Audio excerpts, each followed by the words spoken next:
বর্ষা ও পর্ণার প্রতিবাদে সাধারণ মানুষ সামিল হওয়ায় ভয় পেয়ে গেল ইন্দ্রকুমার।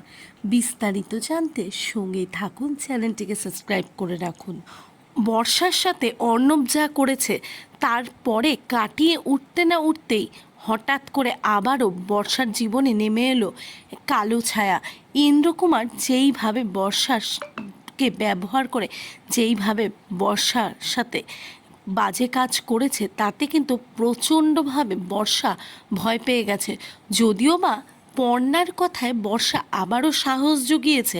বর্ষা কিন্তু বলেছে যে ইন্দ্রকুমারের বিরুদ্ধে সে এফআইআর করবে, এমনকি সে এফআইআর করেও। সে এরপরে ইন্দ্রকুমারকে যখন ধরতে যায় পুলিশ, তখন কিন্তু ইন্দ্রকুমার আগে থেকে নিজের বেলটাকে বের করে রাখে, কেননা বুঝতে পেরে গেছিল ইন্দ্রকুমার যে বর্ষা অমন মেয়ে নয়, তার টোপে কোনো দিনই পা দেবে না।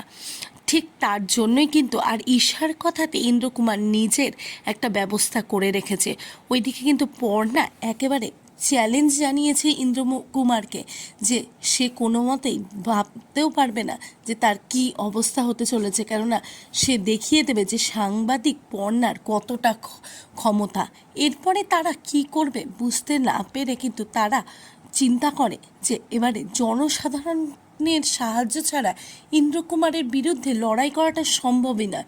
তারপরে কিন্তু তারা এই ব্যবস্থাটাই করবে যে সমস্ত জনগণকে এক করে তা ইন্দ্রকুমারের বিরুদ্ধে প্রতিবাদ জানাবার ধিক্কার জয়ধ্বনি তুলবে। কিন্তু তাতেও কোনো লাভ হবে না, কেননা প্রথমে কেউই আসতে চাইবে না। অবশেষে পর্ণার কথাতে কিন্তু সমস্ত জনসাধারণ একজোট হবে, বুঝতে পারবে যে সত্যি সত্যি বর্ষা মিথ্যে কথা বলেনি। এরপরে কি হতে চলেছে, কেননা এই দৃশ্য দেখে ইন্দ্রকুমার কিন্তু একেবারে ভয় পেয়ে যাবে। এই বিষয়ে আপনাদের কি মতামত? ইন্দ্রকুমারের মতন লোকের শাস্তি হওয়া কি দরকার? প্লিজ আপনারা আপনাদের মতামত অবশ্যই কমেন্ট বক্সে কমেন্ট করে জানান।